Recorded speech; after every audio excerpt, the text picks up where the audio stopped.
Either way, we're Absolutely. blessed. Yeah, absolutely. Well, it's great to meet you. And I want to begin our conversation with surviving the last 3.5 years. How did you get through the pandemic and how did it change you? So I'll take it from a personal perspective first. It was very scary for us because I have several diseases. And I have a very broken immune system. I am also missing an inordinate amount of organs in my GI tract. And so my care team was extremely worried that I was going to die from it. Yeah. And it came on in March. When it came on, my husband was at the season opener. He's a head of engineering for IndyCar, one of IndyCar's teams. And so they were at the season opener in St. Pete. And the Friday, which would have been practice, is when NBA canceled their season. Yeah. And so he called me and said, listen, pack up the car, pack up Henry, which was my little Shih Tzu at the time. And he said, head out to mom's. So I was mentioning my mother-in-law, she lives in a town of 75 Wow. next to a national forest in the middle of nowhere, Nebraska. It was the safest place we could have thought to be. So I immediately went out there. They flew everyone back home. He quarantined for 2 weeks in Indianapolis and then joined us. And not that I would ever want anyone to go through COVID or people to lose their lives, but we spent 8 amazing weeks with my mother-in-law.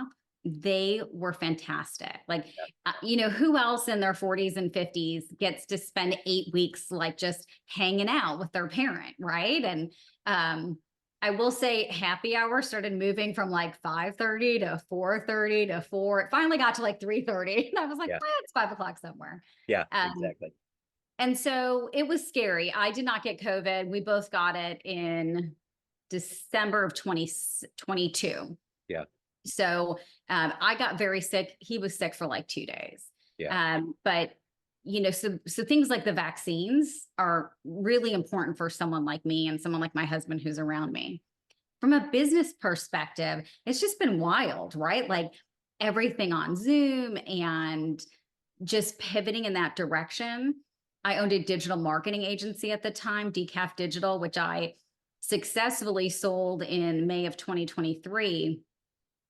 We saw business go bananas, like really busy. So while people were laying off or trying to shift to a new environment, everyone was trying to push money into digital.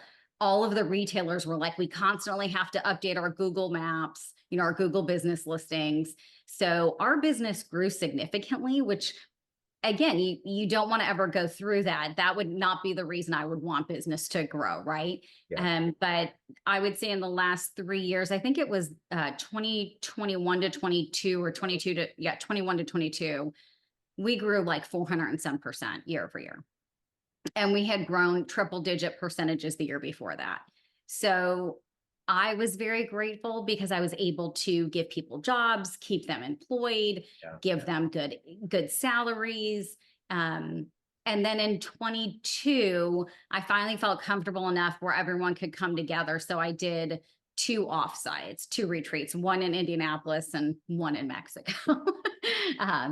So it's been wild though, a very wild 3.5 years. I don't think anyone who hasn't lived through it will ever understand. Yeah, absolutely. So let me ask you this. On paper, you're a very successful entrepreneur. Thank you. But if I was to put you in front of a bunch of grade school kids, and it's career day, and one of the kids says, hey, what do you do for a living? How do you answer that child? I create products or services to help people. I help people. That's all I do. Okay. So it's whether it's coaching, which I do all the time now as an executive coach and helping people find a job or helping them solve a situational issue, or whether it's helping a business get their product in front of someone, or whether it's selling that product. It's a way to help people. So are you originally from Indianapolis? I'm originally from Chicago. Okay. Okay. I was in Chicago until I was 17 or 18, and then I went to Colorado, finished school there, stayed there for 10 years. Everyone was like, oh, she'll try college there and be back in 3 months, 10 years. And honestly, I probably would still be there, but my brother started having kids and I could not stay away from my nephews. And so instead of flying home every 6 weeks, as I own my own business at the end of my time in Colorado too, I thought, well, geez, I own the business. I'll just relocate it to Yeah. Chicago. Yeah. Um, but I told him, I'm like, as soon as this kid is like 5 and in school, I'm gone. Like, it's too cold here. Yeah. And then they had 2 more. And so when the last one finally turned 5, I was like, that's it, I'm done. And moved to Indianapolis.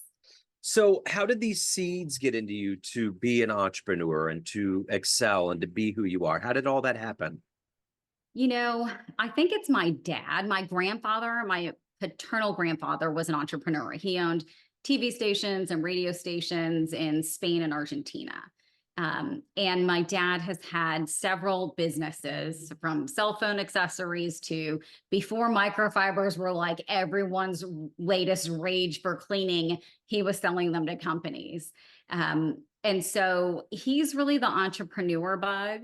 And then I would say the grit it takes to stick with it, and the work ethic to just like work nonstop until you produce something, came from my mom. So she's the daughter of 2 amazing parents, 100% German, very strong work ethic, Midwesterners, hardy people. Like, you don't give up.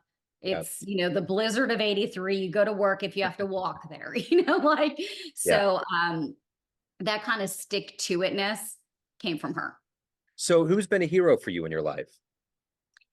Ironically, that would be my aunt, my Tia, my dad's sister. With all the health issues I've gone through, it's required me to really pivot a lot of things. Everything from my work schedule, like I can work nonstop for 6 or 7 hours in the morning, but come 2:30 in the afternoon, I turn into a pumpkin for like 3 hours.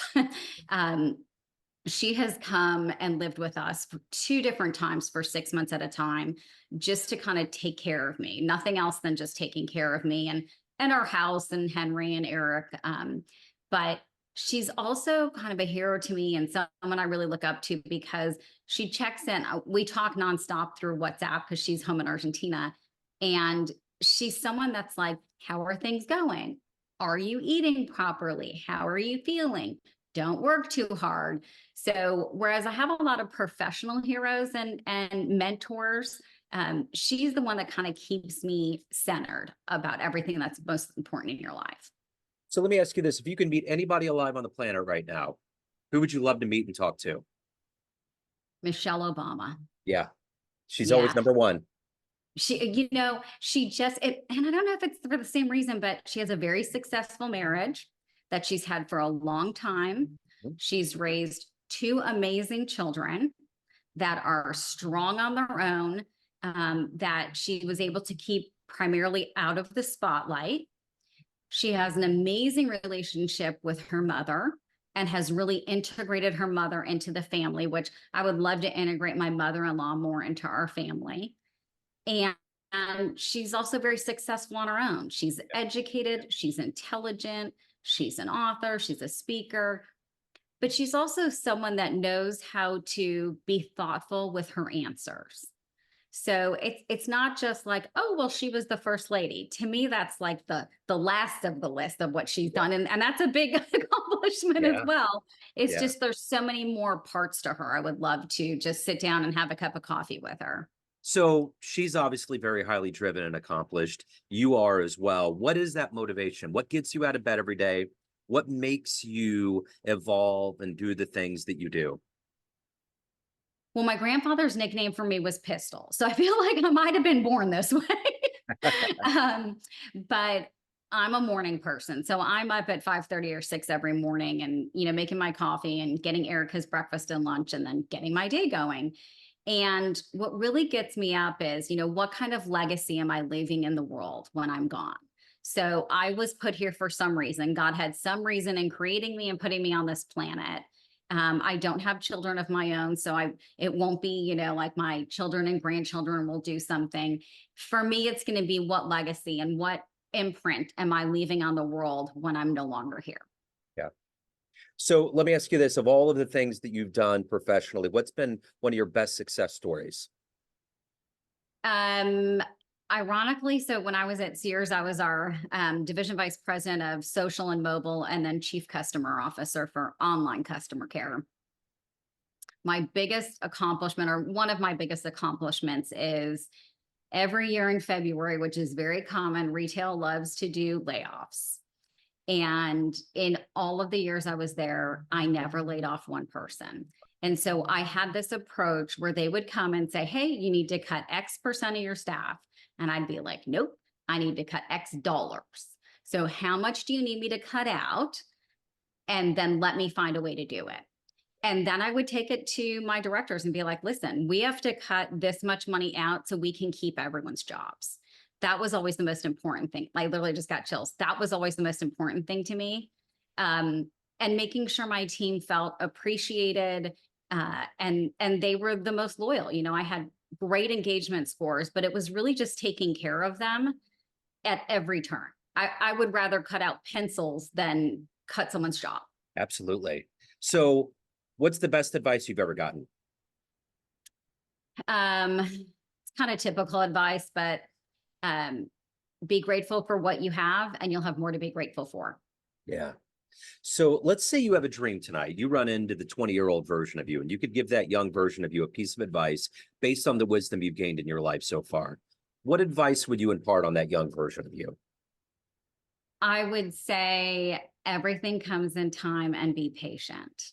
I like to joke that when my baby basket was built, they forgot to put patience in. God was like, she doesn't need this. Yeah. And certainly at 20, I was busy like lighting the world on fire. I was, going for every promotion and every educational opportunity. And I was married at the time. Like, I was really putting it together. And slow down, patience, everything's going to come in time. Yeah. So what are you the proudest of everything that you've done and become and evolved into? What is it that you're the proudest of? Being the wife to my husband, Eric. He is truly my partner, my best friend, my love of my life. And he is another reason I'm awake every day.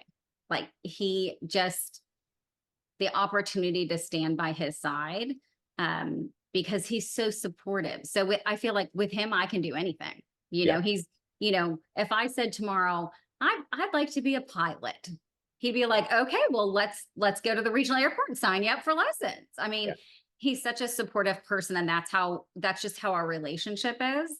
So it's kind of weird because, I've had these businesses and all these C-suites and all this.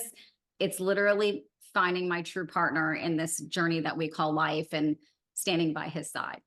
So everyone out there has a perception of you, family, friends, all of your clients, all of your colleagues, but you run the show. What's your perception of you? Who do you think you are? I think I'm someone who is compassionate, driven, direct, and self-depreciating humor all the time. Like, I love to laugh. So I think I'm a positive personality that finds the silver lining, and really takes care of people, sometimes to a fault, but definitely driven and ambitious, but loving and compassionate and loyal most of all. So if anyone out there wants to hire you, learn more about you, reach out, anything along those lines, where do they go? Then go to LinkedIn and look for Adriana L. Cowdin. They can also go to BeBoldExecutiveCoaching.com. Those are the two best places to find me, or send an email to info@BeBoldExecutiveCoaching.com.